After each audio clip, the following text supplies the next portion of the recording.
Hello, I'm Bob Schieffer. Welcome to the CBS Evening News online edition. Just ahead, President Bush's visit to Latvia upsets Russia's President Vladimir Putin. Also, some precious images from World War II are returned to their rightful owner. And we'll take a look at the growing problem of counterfeit U.S. postal money orders in the Friday Consumer Alert. It's all starting now on the CBS Evening News online edition. President Bush left Washington today on a European tour that will take him to Moscow Monday to mark the 60th anniversary of the Allied victory over the Nazis in World War II. But it comes as there is a new chill, apparently, in U.S.-Soviet relations and between President Bush and his Russian counterpart, Vladimir Putin. Moscow is busy sprucing up Red Square for a military parade, but the leaders of at least 3 countries that used to be part of the old Soviet Union won't be attending. 2 are Baltic nations neighboring Latvia, where President and Mrs. Bush arrived tonight.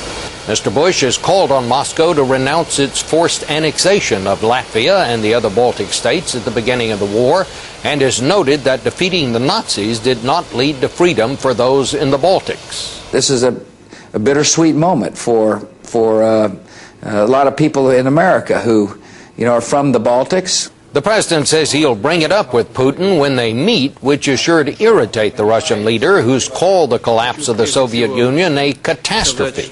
And just this week, publicly protested the president's decision to even visit Latvia on his way to Moscow. The president arrived earlier today in Riga, which is the capital of Latvia, where he'll spend the night, and White House correspondent Bill Plant is with him there. Bill, first, Mr. Putin scolds the president for even stopping in Latvia, which is something that's almost never done on the eve of a foreign leader's visit. Then he takes this interview and the opportunity there to say the president's made a mess of Iraq. How is this being taken by the president and his people? They know very well that there is a problem. But to hear them tell it, the president is going to Latvia and also to Tbilisi, Georgia later, just because these are fledgling democracies. And in fact, there is a message being sent. It's a message that these are democracies at a time when Russia is wandering off the path of democracy and the rule of law. Is there a strain now between U.S. and Russian leaders, really, or does it just look that way? They privately will admit that there is a problem.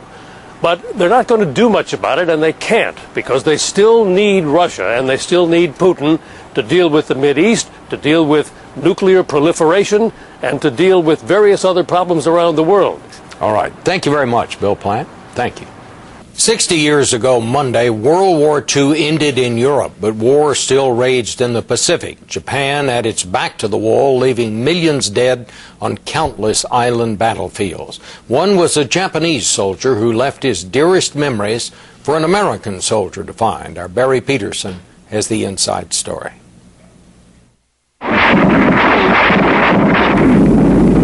It began in World War II. Young Shigeru Yokogawa was drafted into the Japanese army. He left for war when his daughter Mineko was 5 months old. He would never see her again. He was killed in the Philippines. An American soldier, Ted Pavlovich, was searching his body for maps when he came across Shigeru's sketchbook. It went home to New Orleans with Ted, a wartime souvenir soon forgotten. When his wife died and Ted was going through their things, he came across the sketchbook that stirred old memories.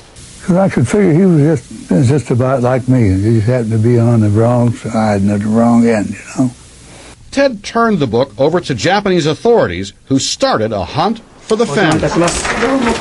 It took 6 months until the knock on the door in a quiet Japanese neighborhood. They found her, little Mineko, grown up now, who saw herself in the sketches the baby her father drew with pride. With tears in her eyes, she recorded a video message for Ted back in New Orleans. "Thank you so much," she said to Ted. "When I die, I'll take this album with me to heaven to give back to my father." I'm so happy that she got it. That's all the thanks in the world that I need. For Ted, it was only a moment's pause on a bloody battlefield, a souvenir saved that might otherwise have disappeared. Of sketches that for Shigeru were a comfort, a remembrance of those he left behind. And now for Mineko, they are a comfort again. Tender drawings saying with pictures what he was never able to tell his daughter in all her years of growing up. Daddy loves you. Barry Peterson, CBS News, Tokyo. Federal authorities warned tonight that a new generation of thieves has come up with yet another way to use the internet to steal money. That's our Friday Consumer Alert. Trish Regan is here with it. Trish? Well, Bob, this is a new twist on an old scheme that is now compromising one of the most trusted forms of payment in the world, the U.S. Postal Service money order. She's beautiful. Kevin McCrary learned the hard way that love can leave you not only with a broken heart, but broke. So you were corresponding with her through email?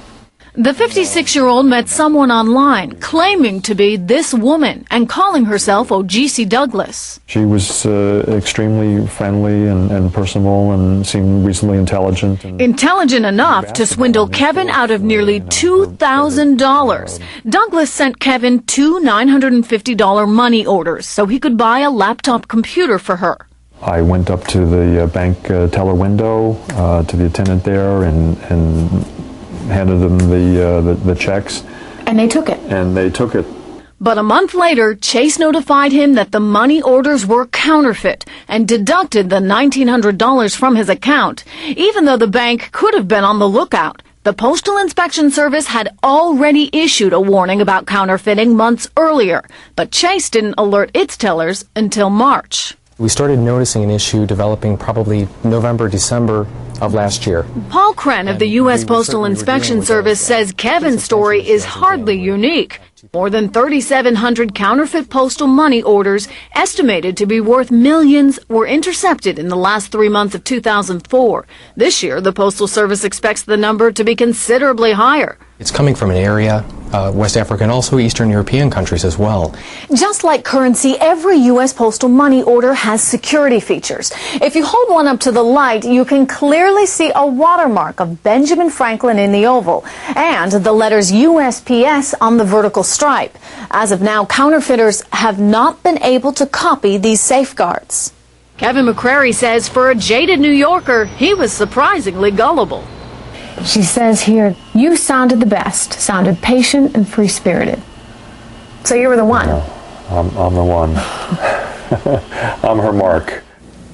But Kevin McCrary has learned not to trust strangers or even proven commodities like the U.S. money order. Bob? Now, I want to make sure I understand this. She sends him the money order. He puts it in the bank and buys her a computer and then sends her the computer. And then he winds up with the bill, she winds up with the computer. That's how this works. Right, because there was a month lag time there. It took a while for the bank to figure out that this was no good. So in between that was when he had sent her the computer. Well, how much of this is going on? Quite a bit of this is going on. They have already arrested 160 people right here in the U.S., but they're also trying to get people overseas where so much of it is being generated from, for example, in Nigeria and in Eastern Europe. But it's tough because the U.S. really must rely on the authorities in these countries, and they don't always get the cooperation. Okay, well, thank you, Trish. More stories are just a click away, but don't forget to join me on television for the on-air edition of the CBS Evening News. On Monday's broadcast, if you're tired of trying to be the perfect mom or dad, have we got a story for you? It's part of an Eye on America special series that begins Monday. For CBSNews.com, I'm Bob Schieffer.